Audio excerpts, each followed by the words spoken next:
এখানে আমরা আতপ চালের গুঁড়ো নিয়ে নিয়েছি, তারপর একটা পাত্রে জল নিয়ে নিয়েছি।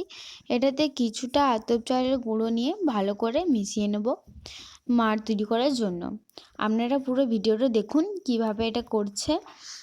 ভালো লাগলে সাবস্ক্রাইব করতে ভুলবেন না, লাইক কমেন্ট শেয়ারও করবেন। দেখুন এটা আমাদের মাড় তৈরি করা হয়ে গেছে। এরপর আমরা পরিমাণ মতো এখানে লবণ দিয়ে দিয়েছি, তারপর আমরা আরও জল অ্যাড করলাম। এরপর আমরা আবার আতপ চালের গুঁড়ো দিয়ে মিশিয়ে নেব। এটাকে ভালো করে মিশিয়ে নিতে হবে আর পুরো করতে হবে।